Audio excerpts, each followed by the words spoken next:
Leia Healthcare. It's good to live. Proud sponsor of the Real Health podcast with Carl Henry.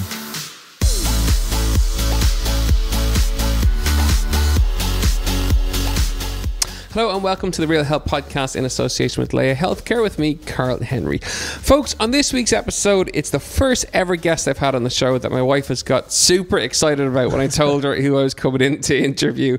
It's someone who you are all going to know if you've watched TV over the last couple of months, and it's someone who's been all over the press ever since he won Love Island. I'm delighted to be joined on the Real Health Podcast by Greg O'Shea. Greg, welcome. How are you? Oh, thanks so much. Pleasure to be joined with you here, Carl. Thanks for having me. Not at all. How's life? Good, we can make crazy now, crazy. Just like you have a crazy life going on. So I'm glad we can make this work. But ever since coming out of the villa now, it's just been a whirlwind, but a very positive whirlwind. So I'm lucky boy. I'm sure you're sick of chatting about it. We're going to touch on it for the first couple of minutes of the interview, and then I want to go into everything else that there is to know about you, which people don't really know. And to be honest, until I began to research before the interview, I didn't know it either. So we'll chat about kind of your sprinting, your rugby, the rugby sevens, and all the other kind of business stuff that you do as well later on. I'm fascinated about Love Island to kick off with, though. What made you do it in the first place? How do you wake up and think, I want to go on global television, not even national television, but global television, get my kid off and be in the villa with all these lovely women and men? Yeah. How does that happen? A lot of people have asked me that question because you're so exposed and vulnerable on the show, and that's probably why my family and a couple of my mates were like, man, I don't know if you should really do this thing. But what happened was they got onto me in February on Instagram and sent me a DM, and initially I thought it was a couple of boys just taking the piss out of me, but because it was verified account, I was like, well, it has to be real. So I kind of went along when it took the phone call. They were like happy with that, so I then went to Belfast, met them up there, got through that initial meeting. Then they flew me to London, met the executives, and then they offered me the starting lineup for Love Island, which was mad. I never ever thought, going through all the stages, that I'd get to the end and actually be offered the starting place. There's only a handful of people are, but then I couldn't do it because I had my rugby commitments, and that was always me. Once I stick to something, that's it, I'm doing it. So I was like, look, thanks very much ITV, but I can't do it. And that was it, was done. And then I'd make my peace with it and watch the show for the next 6 weeks like everyone else, being like, oh, that would have been gas if I was on that show. And then so you were at home watching it, as opposed to, I've seen one or two other of the contestants interviewed who were like locked in to somewhere with a minder. You were actually at home in Ireland just watching it. Yeah, well, what you saw there is called lockdown. That's once you've agreed to go on it. Yeah, so basically what happened was they got back onto me being like, look, we want you to go on the show. If we push the deadline to the 15th of July, will you come in? And I was like, yes, but I'll be away in Toulouse at Olympic qualifier with my team. You're going to have to fly me from there. So they did the whole lot, flew me in, and I went into what's called lockdown. But because I was so late into it, I only did one night of lockdown, but some people did 2 weeks of it or 3 weeks of it. And I think Maura did 2 weeks, where you're completely excluded from society. So just so you can be used to that kind of lifestyle. But I didn't have time to do that, so I just went in then, and what happened happened. And did your thing. You brought chivalry to the show, which I thought was amazing. Myself and my wife watched it. I hand up, totally watched it. Yeah, brilliant. But it was great to see someone come in like a very old school chivalrous male and just be nice and be whatever. Like, was it what you expected? I appreciate that. Yeah, I like, that was just kind of me being me, and I'd say a lot of Irish men are kind of like that. I say to people, like, I'm just one of the normal lads, and if any of my friends went in, or if you went in, Carl, before you were married, you would have been the same thing. I'm probably a little bit backdated in my ways, but they're just my values and my views, and it came across like that, and I really enjoyed it, and I had a really positive experience for the 13 days I was in there, or whatever it was, and I'm very lucky, and I'm glad I did it now, even though it was a scary thing at the start to agree to. You strike me as someone who is very motivated, quite driven, ambitious, who sets goals and targets. Before the whole Love Island thing happened, what were your goals and targets? And now that it's happened, how have they changed, or have they? Yeah, so sport has always been massive in my life. My family are big sporting family. My parents bought rent for Ireland. All my uncles and stuff played rugby, the whole lot. So that was always going to happen. And I sprinted internationally and played rugby internationally, and then I decided to go down the rugby route because it's just close to my heart. So it's always been a goal to be a professional rugby player, and I've put the work in since as a young fella. But then you can't just have sport, so I had my education side of things, and I did my law degree in University of Limerick, graduated in 2017. So the long-term plan for any of this Love Island stuff was to play my rugby for as long as I can until my body gave up, and qualify as a solicitor, and then move into being a solicitor. And that is kind of generally the goal at the moment. But you're now a national radio presenter on 2FM with Darren in the mornings, obviously. So that's throwing a spanner in the works. Well, that's it. This whole Love Island thing has just opened up so many doors for me. So I was supposed to do the FE1s in the last 2 weeks, but that just didn't work out. And I'll do them. I'm definitely going to do them down the line. But at the moment, I need to capitalise on everything. Just like, as you said, being on RT in the morning with Darren, which is so much fun. Never in a million years thought I'd be broadcasting a breakfast show like that, and really, really enjoying it. So I'm a lucky man. How do you find the early mornings? Oh God, man, up at 4:30 in the morning. And just before we started this, you're telling me you're up at that time too. So I should give you a buzz in the morning. It's my normal hour. I'll give you a shout next time. How are you? It's crazy, man. It's middle of the night stuff, but it's good. It gets you up and gets you attacking the day, and I feel great. It's just like constant buzz throughout the day, moving, going to meetings, doing that, going to training. So I'm enjoying it, thank God. 5 years time, where are you going? Where are you going to be? What's the dream? That's a great question. So I'm 24 now. I'll be 29 in 5 years' time. Well, I've hoped to have found a missus by that stage. I kind of look at my parents who are madly in love, and they've always been with each other since 15. So I've kind of loved the idea of marriage. So hopefully I'll be found a missus and kind of maybe engaged at that stage. Women throwing themselves at you? They must be. After the show.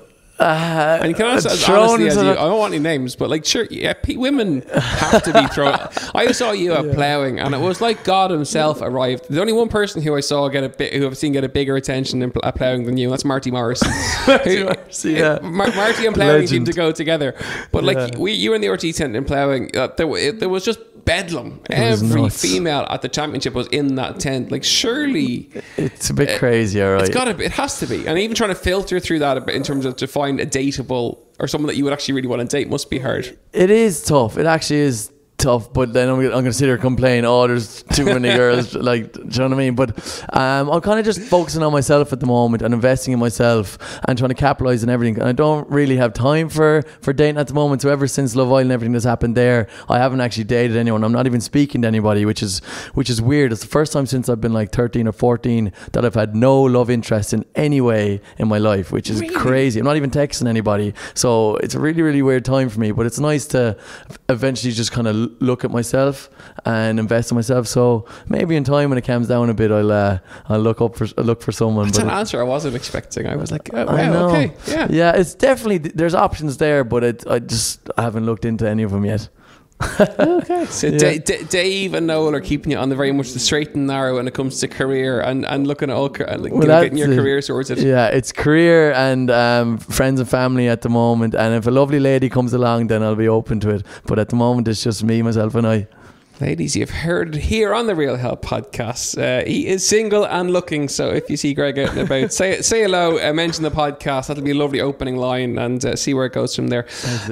Sport is huge for you. I know that people will know that you play rugby sevens, but before that, you had very much a choice to make from sprinting and rugby. Yeah. Both your parents sprinted for Ireland, I think, didn't they? They did, correct. So did research. You're fast. So sprinting was something that you potentially were going to go down that route, were you? Yes, so I sprinted for Ireland for a couple of times. I went to Youth Olympics in 100 metres, and I think IPB's 10:87. So I wasn't too bad. I ran that when I was 16 years old, and it kind of got to the stage when they were like, look, you can't do both sports at the elite level. You have to decide, which is fair enough if you're really trying to make it at one.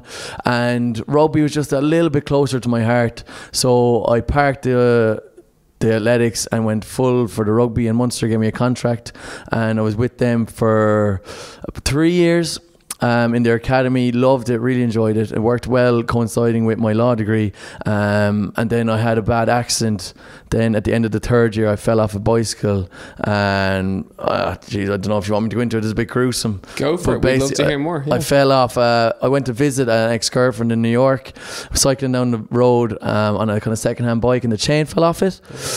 And then I tried to catch myself and not fall on the ground, but as I was doing so, I caught the cog of the bike, So the disc in the middle of it. So I kicked my Achilles off the cog of the bike, and it was literally like getting a knife and just cutting my Achilles in two. It was sharp and blood was everywhere, man. It was like a gruesome scene.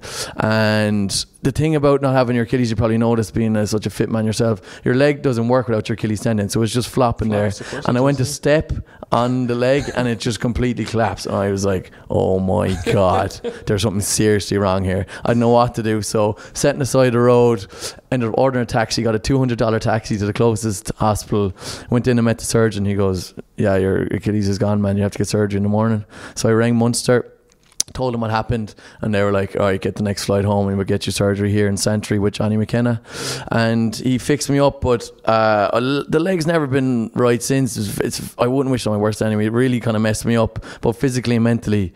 My family and friends and girlfriend at the time took a big hit kind of trying to take care of me, but it's all played out in the end, and I'm delighted where I am now. I'm back playing sport, and I'm happy. Yeah, and even after the injury, you went back to Munster after the injury. They gave you another crack at it. They did. So Munster very kindly were like, look, we like you as a player, and it's unfortunate what happened is it's a freak accident. So they gave me another year, rehabbed me up. I can't thank them enough.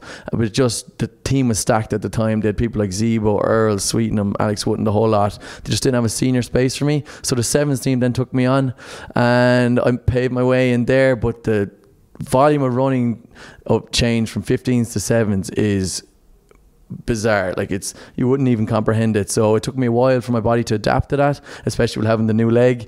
And it took me about 2 years to really get used to sevens training, and now I finally kind of made my way into it, and we qualified and got into the World Series last year, and I had a part to play in that. You make it sound very seamless going from, say, Munster to sevens, but surely after such a big injury that there was a moment in time where you think, what happens next? Where do I go from here in terms of life, or in terms of like the plan when the injury happened? Yeah. And there was presumably doubt around your career. How did you deal with that? Yeah, so it really kind of scared me and shocked me into being like, what am I going to do if this is actually the end of my career now?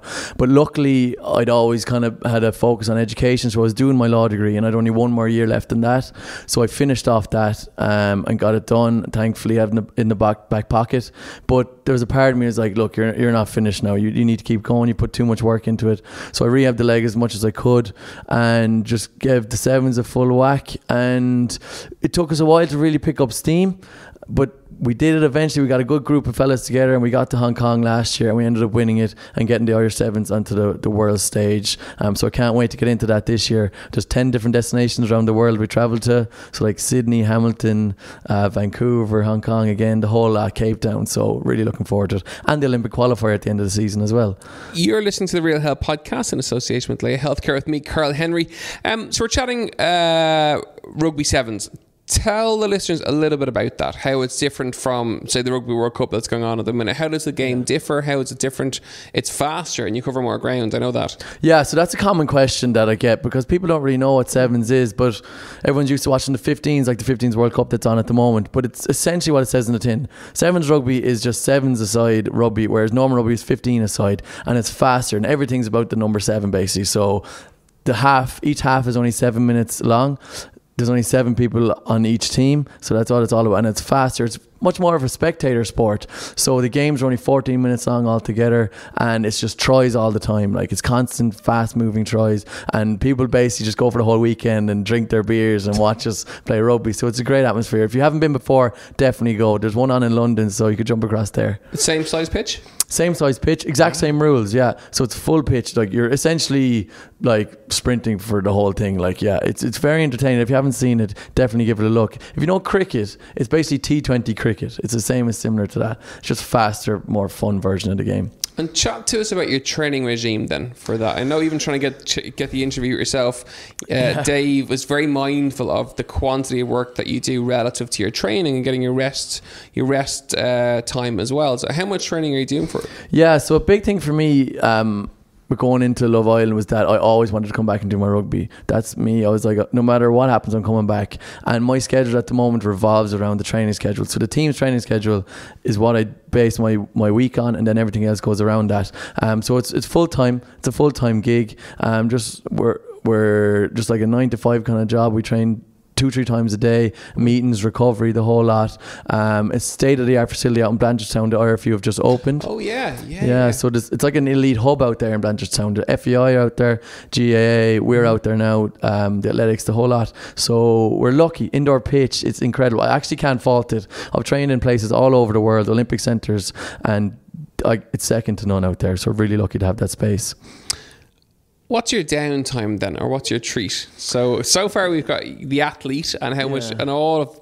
Surely you've got down days, or you've treat days, or what is it? I actually, to be honest, I haven't really had much downtime since I've come off the back of Love Island. I've just been so busy doing stuff, but that's not me complaining. I feel really lucky to have all these opportunities.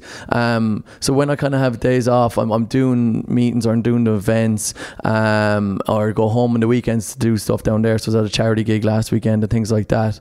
But I'll get my time off eventually. It's good to be busy and to be working. I'm only young, so I can't complain. And after a big night out, is it McDonald's? Is it pizza? Is it Chinese? Is it Indian? What is it? Yeah, I'm lucky enough now because I've been naturally skinny enough fella. My metabolism's really fast, so I can get away with kind of cheat meals like that. But I wouldn't be too busy now out getting takeaways. I'm quite structured with the training schedule. You probably know because you've such a structured training schedule as well, that you have the kind of exact meals that you eat throughout the day, and you need to be ready for the training schedule the next day. But you're allowed your cheat meals. You have to relax now and again. So if to answer your previous question, if there's a bit of time in the evening to get a little sneaky pizza, I might do that just to relax. That was a real politician's answer. You can tell you've done lots of interviews. It's good.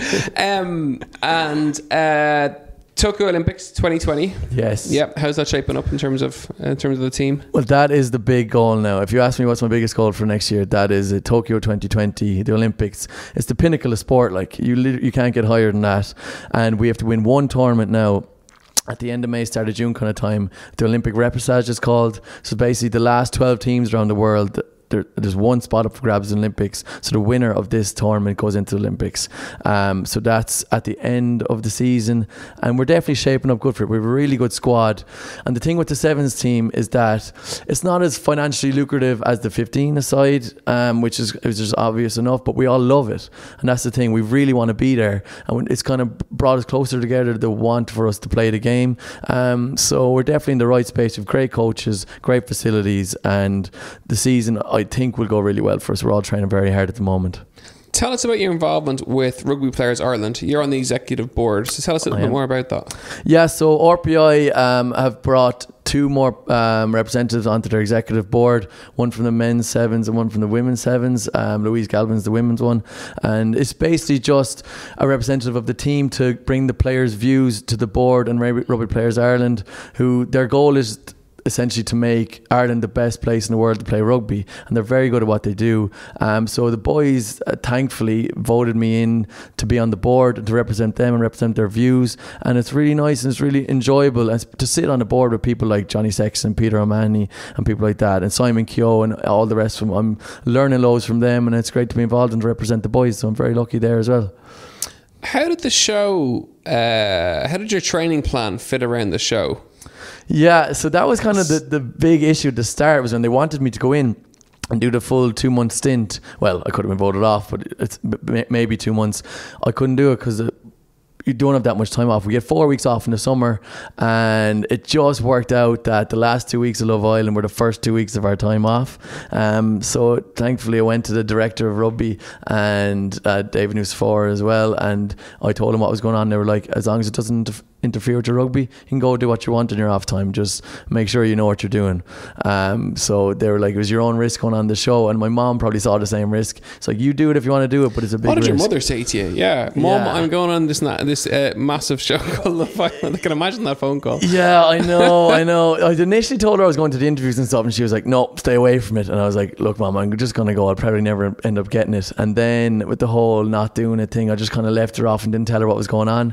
And then once I'd agreed to do it, it was the day before, and I was in France with her, and she was over watching the Olympic qualifier we were playing, and I kind of put my arm around her in between games. I was like, Mom, I have to tell you something. And she goes, what?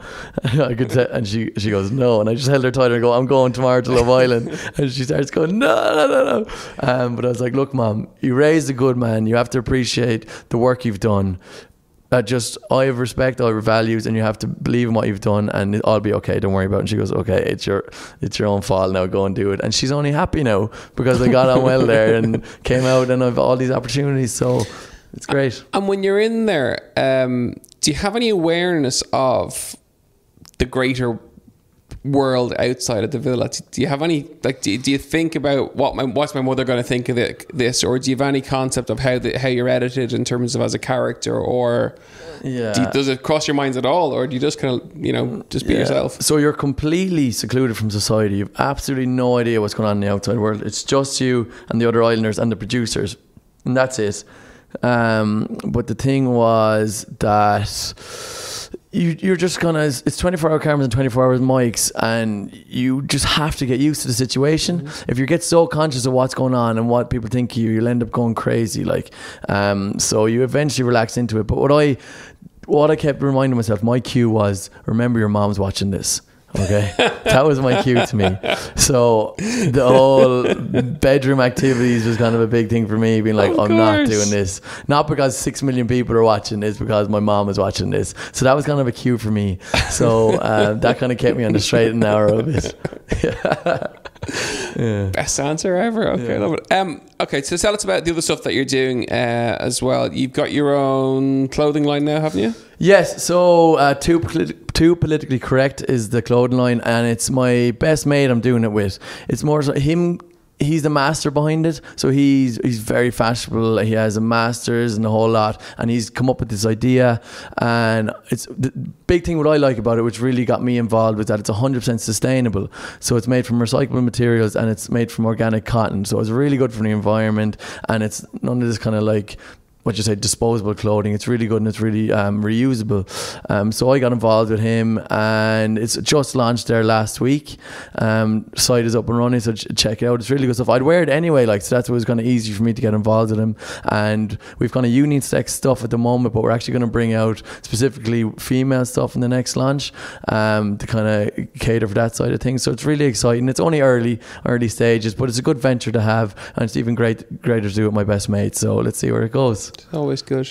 Yeah. I have to say, one of the things I wanted to do when we got the green light to get the interview was to get to know you a little bit better by chatting to you. That's what we do in the podcast. Yeah. From the research notes, from getting to chat to you in person, it's clear to see there is so much more to you than what the public know, and I hope our listeners listening in get exactly that. Yeah. If they want to find out more about you and in terms of your Instagram and stuff, what are your handles if people want to follow you? So my Instagram is simply just Greg O'Shea. That's just my name, straight up, Greg O'Shea. But on Twitter then it's GOS official page, because a couple of people started Twitter while I was in the villa and caught most of the names. So GOS official page is my Twitter, and you can catch me on RT2FM in the mornings on Monday, Tuesdays and Wednesdays, and that's me. So give me a follow if you want to. And Darren's been gentle with you?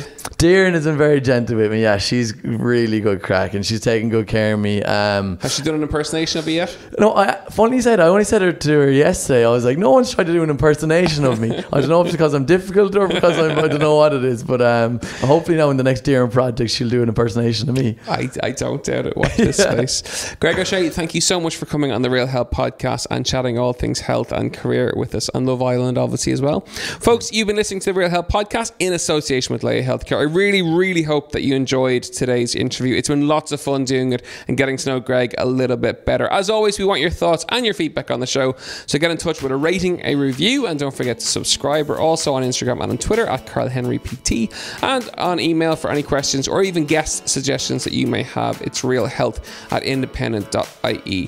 Thanks for listening as always, and we'll see you next week for more Real Health podcast interviews. Thank you, Karen.